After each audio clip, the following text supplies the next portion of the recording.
കത്തോലിക്ക സഭയുടെ പരമാധ്യക്ഷനെ കാത്തിരിക്കുകയാണ് ലോകം. കോൺക്ലേവ് ദാ ചേരുകയാണ്. പുതിയ മാർപ്പാപ്പയെ കാത്തിരിക്കുന്നു. വോട്ട് ചെയ്യാനുള്ളത് 133 കർദിനാൾമാരാണ്. ഈ 133 പേരിൽ ആരുമാകാം അടുത്ത മാർപ്പാപ്പ. കുറഞ്ഞത് 3-ൽ 2 പേരുടെ വോട്ട് കിട്ടുന്നയാൾ പത്രോസിന്റെ സിംഹാസനത്തിലെത്തും. അതായത് 89 പേരെങ്കിലും ഒരാളുടെ പേര് പറയണം. കുറഞ്ഞത് 89 പേരെങ്കിലും ഒരാളുടെ പേരിലേക്ക് എത്തും വരെ വോട്ടെടുപ്പ് തുടരും. എന്ന് തീരുമാനം വരുമെന്നാണ് ചോദ്യമെങ്കിൽ ഉത്തരം അറിയില്ല എന്നാണ്. എത്ര കാലം വേണമെങ്കിലും എടുക്കാം. ചരിത്രത്തിലെ ഏറ്റവും ദൈർഘ്യമേറിയ കോൺക്ലേവ് നടന്നത് 13-ാം നൂറ്റാണ്ടിലാണ്. 3 വർഷം, കൃത്യമായി പറഞ്ഞാൽ 1006 ദിവസം. പോപ്പ് ക്ലെമന്റ് നാലാമന്റെ പിൻഗാമിയായ പോപ്പ് ഗ്രിഗറി 10-നെ തെരഞ്ഞെടുക്കാനുള്ള കോൺക്ലേവ് ആയിരുന്നു അത്.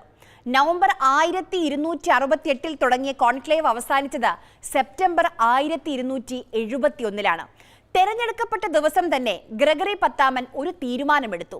കോൺക്ലേവ് ഇനി 3 ദിവസത്തിൽ കൂടുതൽ പോയാൽ കർദിനാൾമാർക്ക് ഒരു നേരം മാത്രമായിരിക്കും ഭക്ഷണം. കോൺക്ലേവ് 8 ദിവസം പിന്നിട്ടാൽ ബ്രെഡും വെള്ളവും വൈനും മാത്രമെന്നും. ആ നിർദ്ദേശമൊക്കെ പിന്നീട് ഒഴിവാക്കപ്പെട്ടു.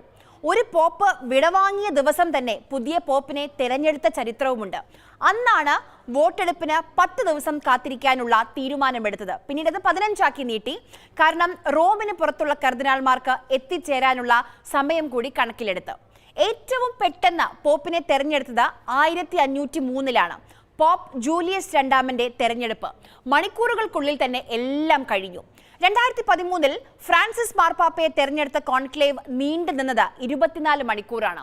അന്ന് 5 റൗണ്ട് വോട്ടെടുപ്പ് നടന്നു. സിസ്റ്റീൻ ചാപ്പലിന് പുറത്തും കോൺക്ലേവ് നടന്നിട്ടുണ്ട്. പാപ്പൽ റെസിഡൻസിയിലെ പൗലീൻ ചാപ്പലിൽ 4 കോൺക്ലേവ് ചേർന്നു. വത്തിക്കാന് പുറത്തും കോൺക്ലേവ് നടന്നിട്ടുണ്ട്.